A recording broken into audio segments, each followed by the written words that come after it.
Assalamualaikum warahmatullahi wabarakatuh. Kembali lagi di channel Berita Mistis.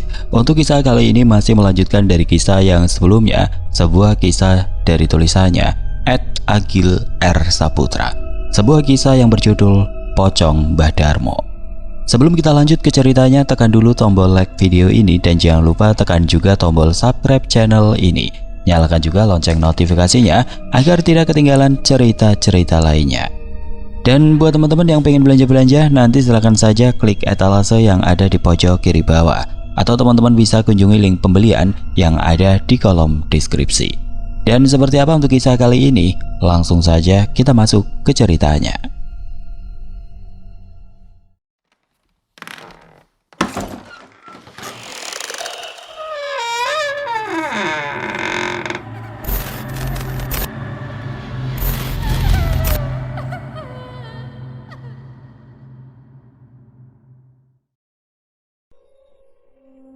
Singkat cerita, sampailah mereka di tempat Mbah Tembel berada. Pak Faruk sempat tergumam melihat hunian Mbah Tembel yang meski terletak di tengah kebun persil dan terbuat dari kayu, tempat tinggal itu ternyata sangat layak. Walah, saya juga kerasan kalau rumahnya seperti ini, batin Pak Faruk, seraya menapaki sedikit tanjakan menuju mulut rumah itu bersama Pak Kunto. Tampak di teras Mbah Tembel yang tengah duduk menyesap rokok dan kopinya. Tumben Pak Kaum, sambut Mbah Tembel kepada Pak Faruk yang datang bersama anaknya itu. Pak Faruk pun dipersilakan untuk masuk dan duduk di dalam hunian Mbah Tembel itu. Kun, tolong nyalakan lentera-lentera itu semuanya ya, jangan sampai ada yang terlewat, pinta Mbah Tembel kepada anaknya Pak Kunto karena hari yang sebentar lagi akan menggelap. Ya seperti ini nak, keadaannya seadanya, kata Mbah Tembel kepada Pak Faruk yang sepertinya sedang terpana melihat keadaan dalam hunian Mbah Tembel itu. Wah, kalau seperti ini saya saja kerasan Pak De, tinggal dipasang listrik saja sudah mantap, tanggap Pak Faruk. Iya ya memang, tapi kalau saya sih sudah terbiasa hidup tanpa listrik, yang penting masih ada radio untuk mendengarkan siaran wayangan, kata Mbah Tembel yang kembali disambut oleh Pak Faruk. Iya, saya sangat percaya itu Pak De. Saya saja juga mengalami saat Morotunggo belum ada listrik. Saya juga ingat baru tahun 1989 listrik masuk ke dusun ini, kata Pak Faruk bersamaan dengan keluarnya Pak Kunto yang segera turut duduk dan memotong obrolan itu dengan mempertanyakan sesuatu. Mbok, lenteranya itu jangan banyak-banyak toh Pak, bahaya untuk rumah kayu begini, kata Pak Kunto saat itu. Biar terang kan, dan biar tidak banyak nyamuk, jawab Mbah Tembel. Mereka bertiga sempat berbincang untuk beberapa saat, hingga setelah dirasa sudah cukup berbasa-basi. Dengan dibantu oleh Pak Kunto, Pak Faruk pun mulai menyatakan maksud dari kedatangannya itu, yakni mencari informasi perihal sisik melik, silsilah keluarga almarhum Mbah Darmo, sembari mengulas teror pocong yang tengah menghantui dusun Morotunggo. Walah, jadi kabar pocong itu memang benar-benar terjadi toh, tanggap Mbah Tembel saat itu yang kini dijawab oleh Pak Kunto. Iya Pak, sudah 7 hari ini selalu terjadi. Yang terakhir ya tadi pagi, penjual nasi goreng yang ditemukan pingsan di parit yang berada di depan rumah mendiang Mbah Darmo, ungkap Pak Kunto. Mbah Tembel mengira kabar pocong itu hanyalah isu belaka. Maklum karena beliau memang lebih banyak di kebun dan jarang turun ke Morotunggo. Saat hari kematiannya, saya juga turun melayat loh. Saya juga ikut mengantar di pemakaman, tapi malam harinya saya memang tidak ikut tahlilan, kata Mbah Tembel yang setelah itu mengungkapkan bahwa paginya setelah Mbah Darmo meninggal, di ladangnya, ia sempat bertemu dengan salah satu warga Morotunggo yang menceritakan kejadian itu, yakni kemunculan pocong yang diduga adalah arwah mendiang Mbah Darmo saat tahlil di hari pertama. Tapi itu memang benar Pak De. Saya sendiri juga melihatnya, sumpah, jawab Pak Faruk yang setelah itu juga bersaksi bahwa orang yang bertamu dengan Mbah Tembel di ladang itu memang benar ikut tahlilan di satu hari meninggalnya Mbah Darmo, dan bisa dipastikan ia turut melihat pocong itu. Mbah Tembel tampak berpikir sejenak dan setelah itu balik bertanya kepada Pak Kunto dan Pak Faruk. Lantas apa hubungan hal itu dengan terah keluarga Mas Darmo? katanya yang langsung dijawab oleh Pak Faruk. Begini loh Pak D, bisa saja teror ini disebabkan karena masih ada ganjalan dengan keluarganya. Anaknya misalnya, ada yang belum tahu kalau Mbak Darmo sudah meninggal, terang Pak Faruk. Oh, tanggap Mbak Tembel yang sudah paham. Namun setelah itu ia mengatakan kalau sepengetahuannya ia tidak pernah melihat anak Mbak Darmo. Tapi Mbak Tembel tidak bisa benar-benar memastikan kalau mendiang tidak mempunyai keturunan.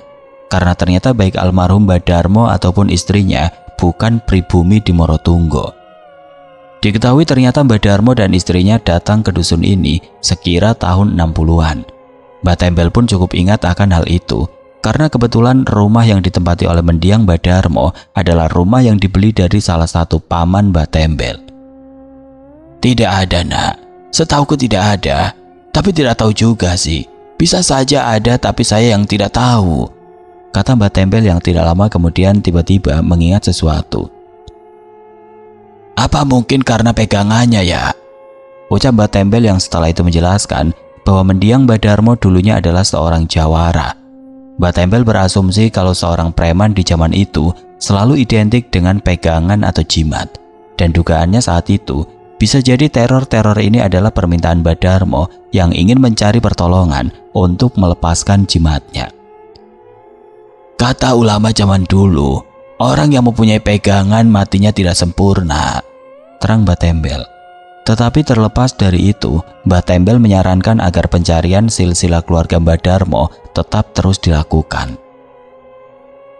Pembicaraan pun berlanjut dengan Mbak Tembel yang sedikit demi sedikit mulai merangkai kembali ingatannya, dan perlahan ia pun merasa kalau dirinya pernah tahu daerah asal dari mendiang Mbak Darmo. Hanya saja saat itu ia lupa dengan nama daerahnya. Sek, mana ya? Sebentar, sepertinya saya pernah tahu. Sebentar, kata Mbak Tembel dengan alisnya yang mengkerut, mencoba berusaha untuk mengingatnya. Namun obrolan itu malah terhenti oleh adzan maghrib yang akhirnya memaksa mereka untuk menyudahinya. Harusnya masih banyak yang bisa mereka bicarakan, tapi mau tidak mau Pak Kunto dan Pak Faruk harus pulang sebelum langit yang masih gelap temaram itu berubah menjadi gulita. Apalagi selepas Isya nanti para warga akan tahlilan di rumah Mbak Darmo. Ya wes, kita teruskan besok saja daripada langit semakin menggelap, ucap Mbak Tembel yang setelah itu berjanji akan turut membantu memecahkan masalah ini. Sudah tenang saja, saya juga akan turut mencari jalannya. Saya akan bantu sebisa mungkin, pungkas Mbak Tembel. Mereka pun kembali ke Morotunggo. Meski belum menemui jalan keluarnya, setidaknya ada informasi baru yang didapatkan. Morotunggo malam itu juga tampak warga yang masih ramai di kediaman mendiang Mbak Darmo. Tahlilan baru saja usai. Terlihat juga di sana Pak Kades yang hadir atas undangan dari orang-orang. Ditunggu dulu saja toh, barangkali ada keluarga almarhum yang lebih berhak, terang Pak Kades menanggapi warga Morotunggo yang saat itu sempat berandai-andai mau diapakan rumah mendiang Mbak Darmo jika terbengkalai. Wah, gimana ya Pak Lurah? Kenyataannya sampai saat ini tidak ada satupun keluarga yang datang ke sini, tapi hanya berandai-andai saja kok, timpal salah seorang warga. Mohon maaf, terus makanan ini dibeli dari uang apa? Tanya Pak Kades setelah itu, yang dijawab oleh warga kalau semua ini diambil dari kas dusun, uang kas yang memang dikumpulkan khusus untuk dana kemalangan warga Morotunggo. Tapi ya hanya seperti ini Pak Lurah, seadanya, ala kadarnya, timbal Pak Faruk yang sedari tadi duduk di samping Pak Kades. Menit pun berlalu, seiring warga yang mulai pulang ke rumahnya satu persatu. Waktu menunjukkan pukul 21. Di rumah mendiang Mbak Darmo itu, ada beberapa orang yang masih bertahan dalam diskusi. Mereka adalah Pak Kades, Pak Carik, Pak Faruk, Mas Pangga, dan Mujib. Kang, malam ini saya tidur di rumahmu ya? Pinta Mujib kepada Mas Pangga menyela di jeda pembicaraan itu. Mas Pangga tampak menghela nafasnya dengan suara serak dan koyo yang tertempel di dekat pelipisnya. Ia pun menjawab,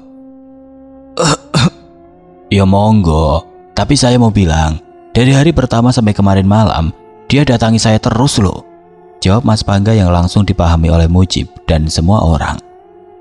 Pak Kades pun menanggapi itu dengan ragu Dan sebenarnya dari awal ia sudah tampak skeptis dengan cerita teror ini. Malum orang berpendidikan memang tidak mudah percaya kepada hal-hal seperti ini. Apa bisa benar-benar dipastikan kalau yang mengganggu di dusun sini, mohon maaf, memang arwah mendiang Mbah Darmo? Tanya Pak Kades merunduk keliri yang segera ditanggapi dengan sedikit bercanda oleh Mas Pangga. Menginap di sini saja Pak Lurah, kalau tidak percaya, insya Allah bertemu kok, ucap Mas Pangga yang kini disela oleh Pak Carik.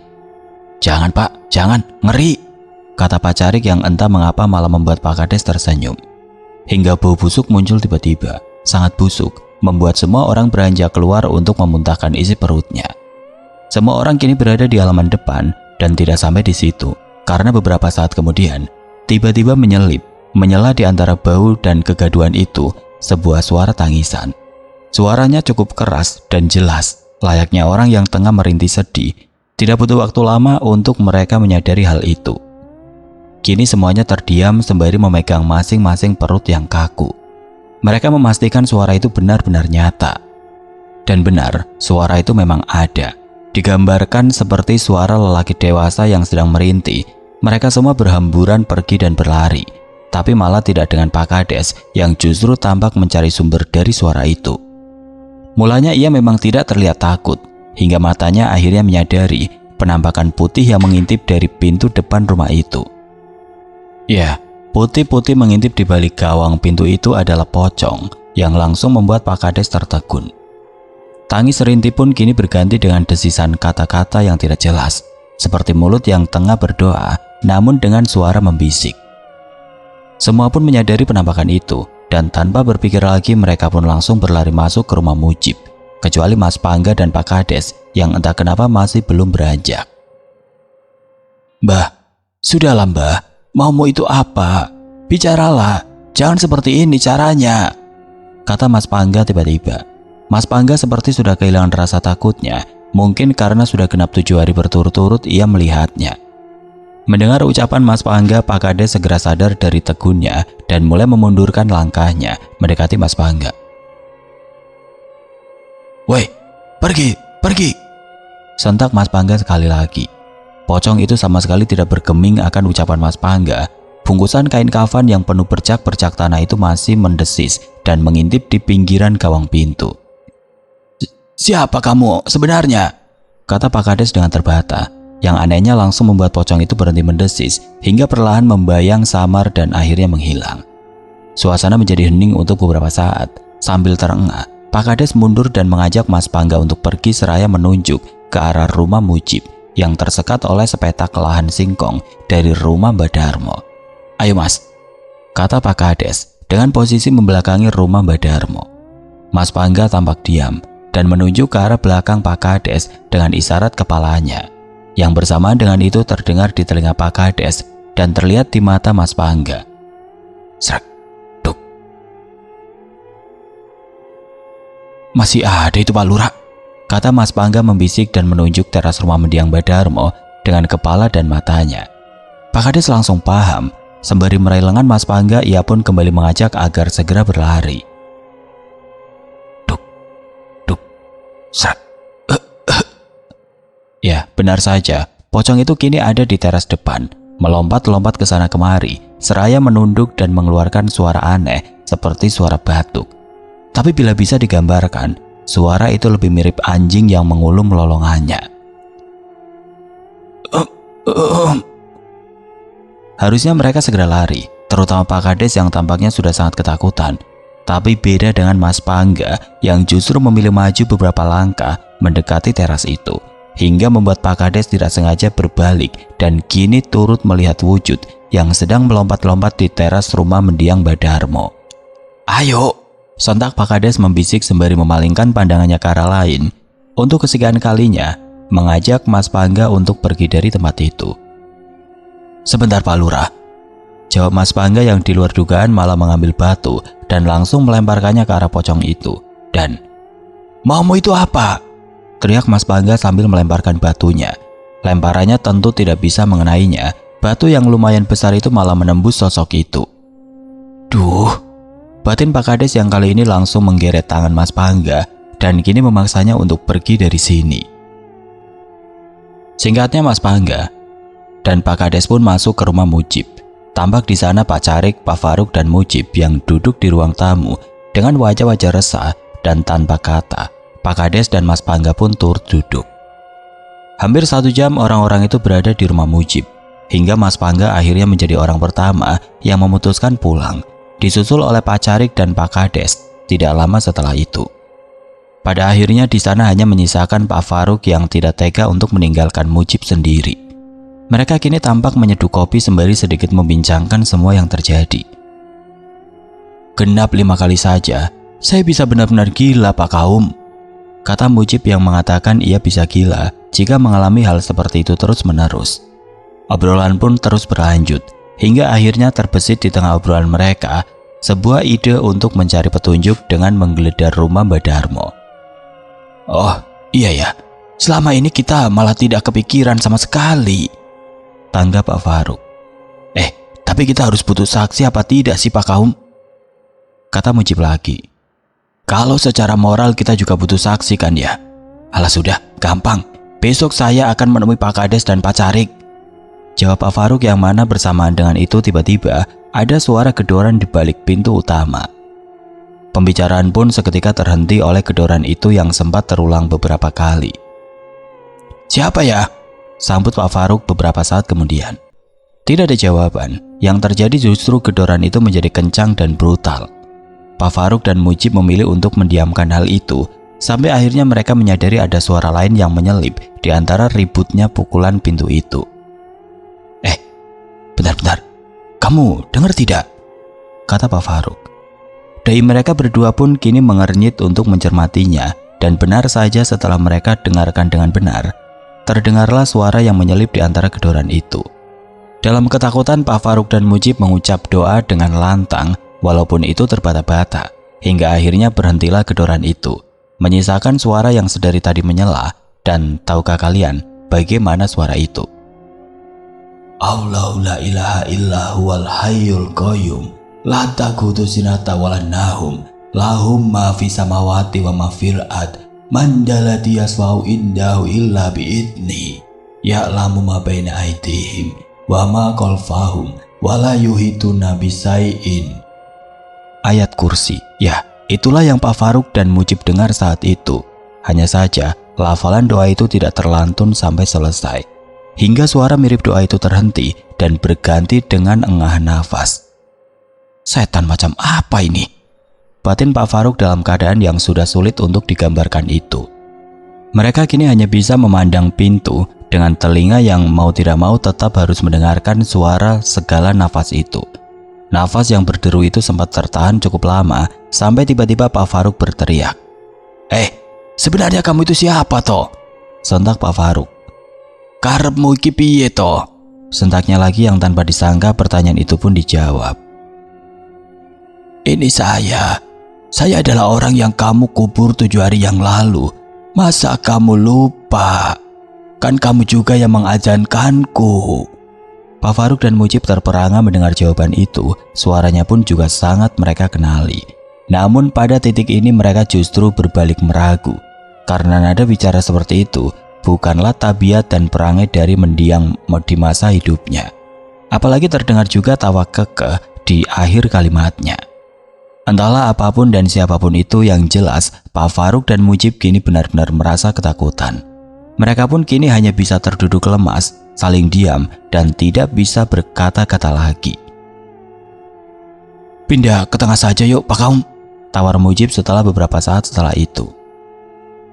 Pak Faruk mengiyakan ajakan itu dan mereka pun segera beranjak ke ruang tengah. Mereka kini merebah di atas kasur lantai yang sudah terbentang, memandangi langit-langit, seraya heran memikirkan semua yang terjadi. Tentu tidak mudah untuk mereka bisa terlelap malam itu, dengan semua indera yang waspada, kalau-kalau ketidaklaziman akan datang lagi. Hingga tidak terasa hampir 1 jam Pak Faruk dan Mujib pura-pura terpejam, hingga sekira pukul 2, gumam nyanyian terdengar samar. "Sudah tidur kamu?" kata Pak Faruk lirih, yang segera dijawab oleh Mujib. "Belum Pak Kaum. Apa sampean juga mendengarnya?" "Iya," jawab Pak Faruk singkat. Nyanyian tanpa lirik itu terdengar dengan suara lelaki. Suaranya seperti berada jauh di luar. Uro-uro, kalau kata orang Jawa, senandung yang menggumam dengan nada-nada gending Jawa. Entah siapa itu. Mereka tentu sama-sama tahu bahwa itu bukanlah senandung biasa. Lagi pula orang mana yang bernyanyi di lewat tengah malam begini. Entah berapa lama suara itu tertahan, yang jelas akhirnya suara itu perlahan-lahan samar menjauh dan hilang. Hingga tidak terasa menit pun berganti jam. Dengan Mujib dan Pak Faruk yang ternyata masih setengah terjaga, sampai subuh pun menjelang, dan saat itulah akhirnya Pak Faruk pun pamit pulang. Siang harinya di kantor desa entah bagaimana pertemuan itu diagendakan, yang jelas saat itu di ruangan kepala desa mereka telah berkumpul, yakni Pak Faruk, Pak Carik, Mas Pangga, Mujib dan tentunya Pak Kades. Semalam, semua rumah juga diketuk-ketuk lagi, kata Mas Pangga yang bercerita kalau selain kejadian yang mereka alami semalam, pocong itu juga berkeliling dan mengetuk pintu rumah-rumah warga lagi. Hal itu juga dibenarkan oleh Mas Faruk, yang setelah sekian hari teror ini terjadi, rumahnya yang mulanya tidak pernah diganggu, akhirnya digilir juga. Hal itu ia utarakan atas kesaksian istrinya yang membuka pintu setelah ada ketukan. Mengira itu adalah dirinya, namun setelah dibuka ternyata itu adalah sosok pocong itu. Istri saya saja sampai sakit dan sekarang demam, ujar Pak Faruk yang ditimpal oleh Pak Kades. Sebenarnya, apa sih yang menjadi sebab dari semua ini? Tanya Pak Kades yang setelah itu juga berkata. Dan mengakui bahwa sebelum kejadian semalam, ia sempat tidak percaya teror pocong di Dusun Morotunggo belakangan ini. Iya sih, memang tidak dipungkiri Pak Lurah, panjenengan kan orang berpendidikan, masih muda juga, tapi sekarang sudah percaya toh? Kata Pak Carik, menanggapi kepala desa yang masih berusia 35 tahun itu seraya terkekeh tipis. Karena ternyata sudah berkali-kali Pak Carik melaporkan hal ini dan Pak Kades selalu tidak percaya. Terbesit di sela-sela pertemuan itu dari Mujib yang meneruskan rencana yang tadi malam sempat ia bicarakan dengan Pak Faruk, yakni menggeledah rumah mendiang Badarmo untuk mencari petunjuk perihal silsilah keluarganya. Oh, iya itu, kata Pak Faruk yang langsung ditimbal oleh Mas Pangga. Oh benar itu, bisa saja melalui itu kita bisa mendapatkan petunjuk, dokumen-dokumen penting mungkin, atau foto-foto misalnya. Tanggap Mas Pangga atas gagasan dari Mujib itu. Hanya butuh beberapa detik saja untuk Pak Kades menyetujui ide itu. Melalui Pak Carik, ia pun memerintahkan agar penggeledahan dilaksanakan hari itu juga. Hal ini pun mengakhiri pertemuan di kantor desa itu. Hingga tidak sampai 10 menit setelahnya, mereka semua pun segera berangkat ke kediaman mendiang Badarmo. Mereka semua berangkat kecuali Pak Kades, karena takutnya malah memancing keingintahuan warga dan membuat suasana menjadi ramai. Penggeledahan pun dilakukan secara diam-diam agar tidak menimbulkan kegaduhan. Atas ajakan Pak Faruk, ada tambahan satu orang lagi dalam penggeledahan itu, yakni Pak Kunto, putra Mbak Tembel yang diketahui juga sebagai salah satu sesepuh juga di Dusun Morotunggo ini. Dalam penggeledahan itu banyak ditemukan barang-barang tidak biasa berupa barang klinik seperti keris, tombak dan pusaka-pusaka lainnya. Hal itu tidak mengherankan, mengingat Mbah Tembel yang tempo lalu mengatakan kalau Mbah Darmo dahulunya adalah seorang jawara, namun di antara semua benda-benda itu ada satu yang sepertinya menjadi petunjuk, yakni sebuah foto hitam putih yang memuat gambar pasangan pria dan wanita yang tengah menggendong bayi. Wanita diperkirakan berusia 20-an, berkebaya putih, menggendong bayi kira-kira berumur 1 tahun, dan pria di belakangnya berpotongan cepak memperlihatkan separuh badannya yang mengenakan baju loreng, dan tertulis keterangan Klaten 1962. Tidak butuh waktu lama untuk mereka mengetahui siapa yang berada di foto itu. Dari parasnya saja mereka semua tidak pangling. Ya, itu adalah Mbak Darmo dan istrinya yang mungkin lebih muda hampir 40 tahun. Wah, kalau ini jelas Mbak Darmo. Tapi apakah dia pensiunan ABRI? Kata Pak Kunto sebagai orang yang pertama kali menemukan foto itu. Wah, bisa-bisa ini adalah anaknya, kata Pak Kunto lagi. Temuan itu memberikan informasi baru kalau Mbak Darmo dahulunya adalah seorang ABRI.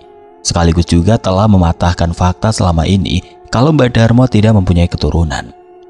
Fokus selanjutnya adalah mencari anak yang ada di dalam foto itu untuk memberitahu bahwa Mbak Darmo sudah meninggal. Tapi bagaimana caranya? Mereka sudah mengobrak-ngabrik hampir di seluruh ruangan rumah itu untuk mencari dokumen yang mungkin memuat nama dari bocah yang diduga adalah anak mendiang Mbak Darmo itu. Namun sampai sore menjelang, mereka tidak berhasil menemukannya. Satu-satunya informasi yang mereka dapatkan hanyalah tulisan di balik foto itu yang untuk saat ini tentunya masih jauh untuk bisa membantu. Waduh, Klaten itu luas. Bagaimana kita bisa mencarinya? Kata Mas Pangga yang tentunya mewakili pikiran semua orang yang berada di rumah Mbak Darmo itu. Mereka pun keluar dari rumah itu dengan wajah-wajah lelah yang bercampur resah, memikirkan langkah apa yang selanjutnya akan mereka lakukan. Setidaknya ada sesuatu yang mereka temukan saat itu. Pak Kades berpamitan tidak lama setelah itu. Ia tidak ingin terlalu sore dan melewati malam di dusun Morotunggo ini. Ya, Pak Kades muda yang intelektual itu mengaku kalau untuk ia masih belum bisa melupakan wujud pocong yang ia lihat semalam. Singkat cerita, malam harinya seperti biasa dusun Morotunggo kembali sepi senyap. Rumah-rumah tampak tertutup rapat. Tidak ada warga yang berani beraktivitas setiap petang datang. Namun tidak untuk Pak Faruk, Pak Carik, Mas Pangga, Pak Kunto, dan Mujib yang kini tampak tengah berkumpul di kediaman Pak Faruk.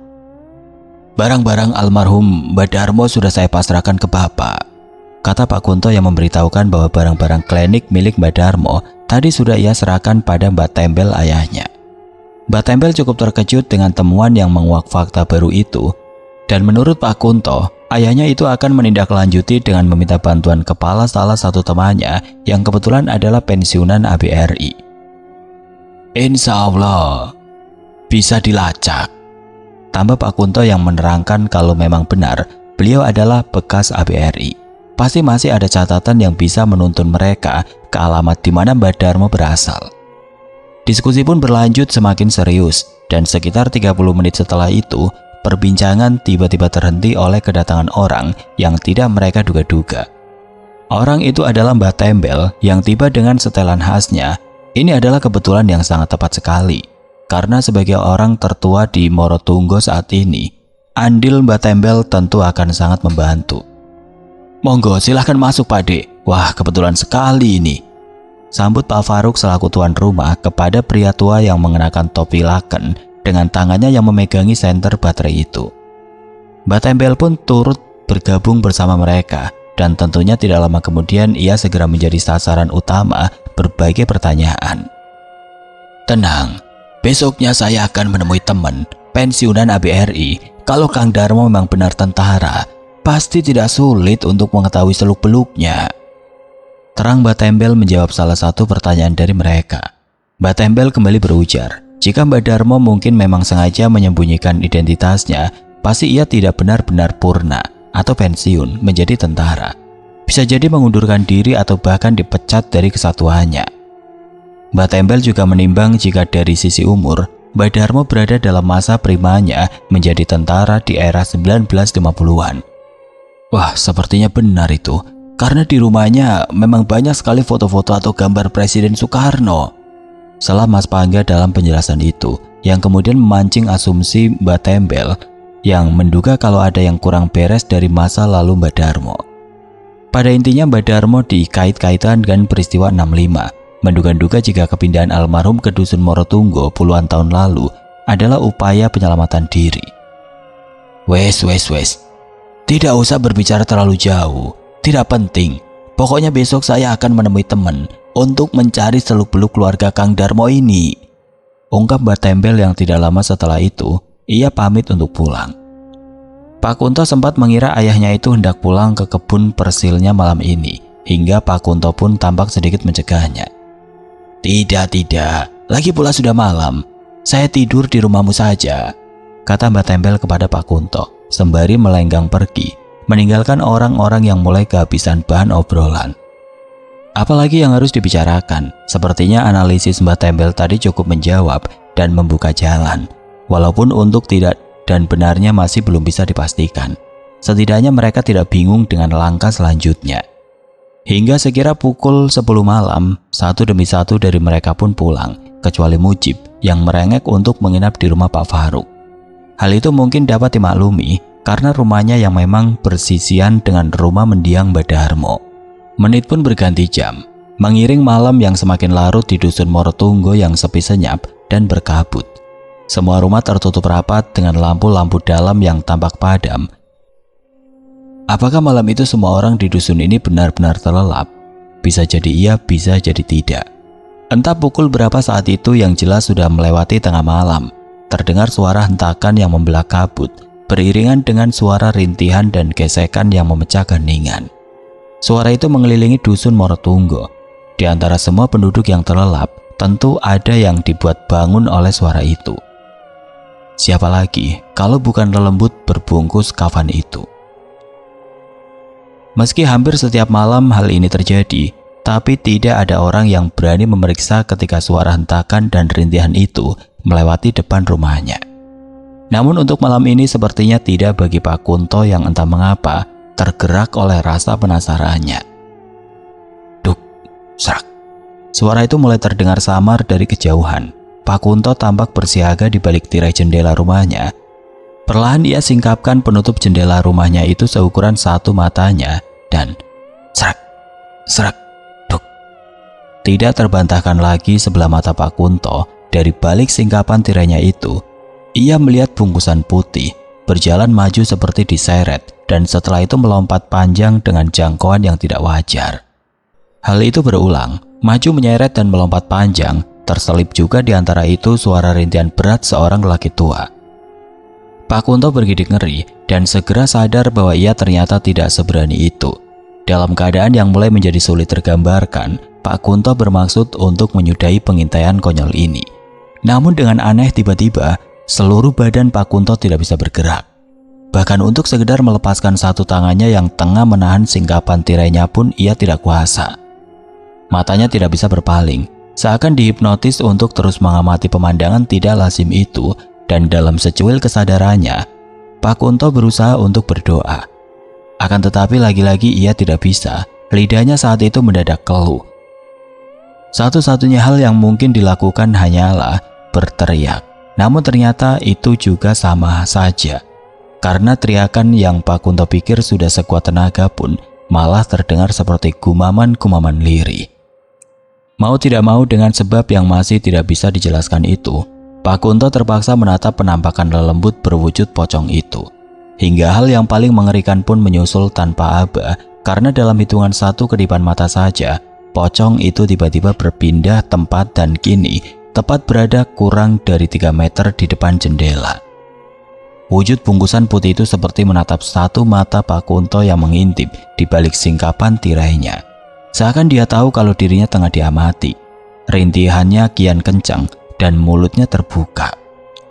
Bagi Pak Kunto hal itu bertahan untuk cukup lama, dan entah sadar atau tidak, pocong itu semakin mendekat hingga mungkin kini hanya berjarak kurang dari 1 jengkal dari matanya. Dan disinilah Pak Kunto akhirnya bisa berteriak. Bersamaan dengan wujud pocong itu yang berhenti menangis dan setelah itu berkata, "Cepat, tolonglah aku."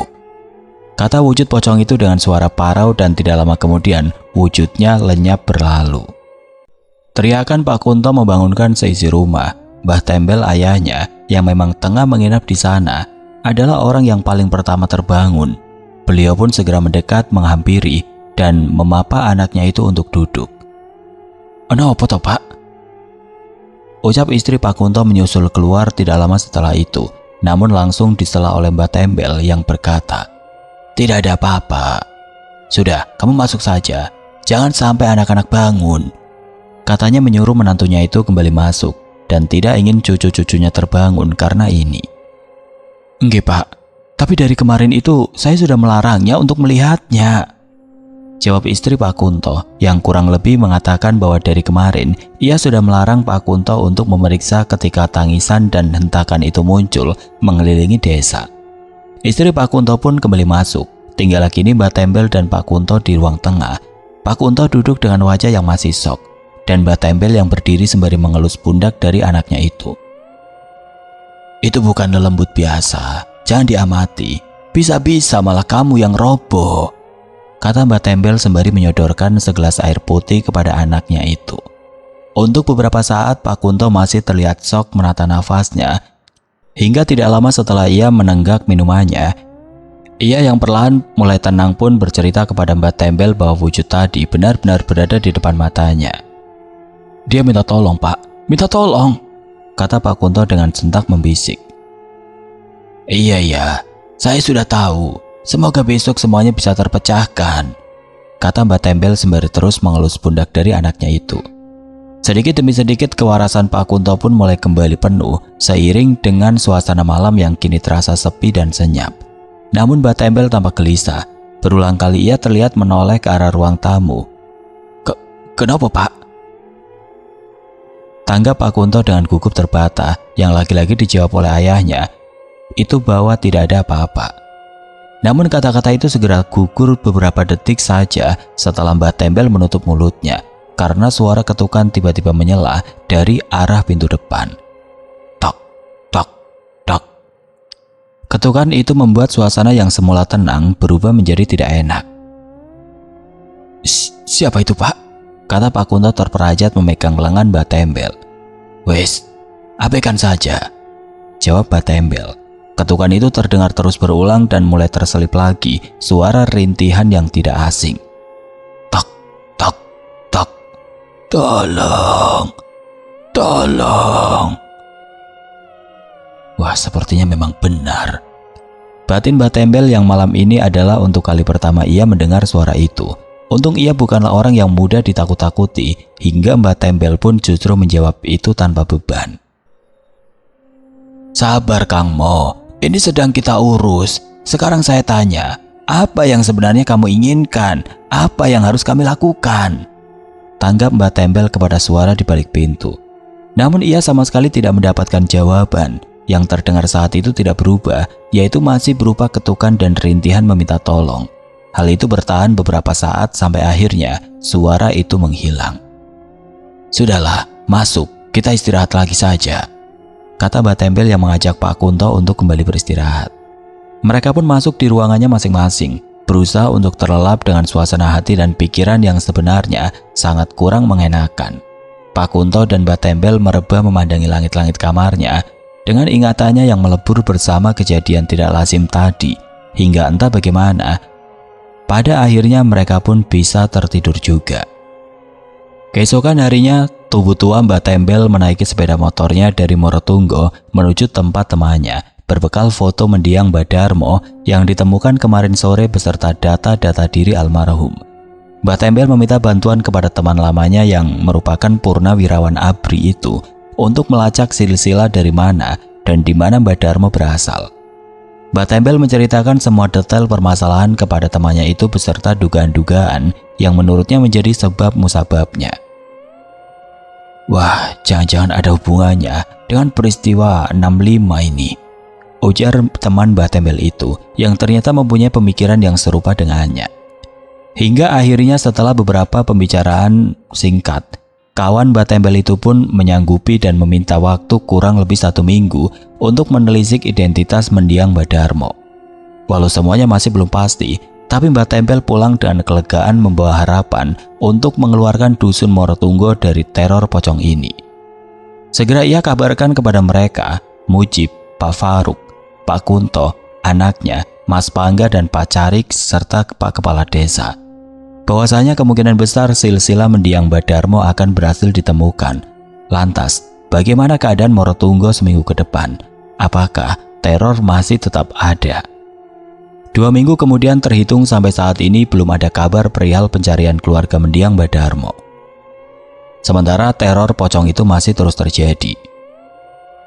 Sempat menempuh solusi lain dengan mendatangkan kiai hingga dukun, akan tetapi semuanya sama sekali tidak ada hasilnya. Pocong yang diduga kuat adalah arwah mendiang Mbak Darmo itu nyata-nyata tetap merintih dan berkeliling setiap malam di dusun yang kecil ini. Beruntungnya masih ada orang-orang yang belum menyerah. Ya, mereka adalah Mbah Tembel, Pak Kunto anaknya, Pak Carik, Pak Faruk, Mujib dan Mas Pangga yang terus mencari jalan keluar. Rumah mendiang Mbak Darmo juga sempat kembali digeledah kali ini lebih dalam untuk mencari petunjuk lain. Walaupun dalam penggeledahan itu ada temuan, namun lagi-lagi hal itu terasa percuma karena apa yang mereka dapatkan adalah benda serupa dengan yang mereka temukan tempo lalu, yakni beberapa barang-barang klinik.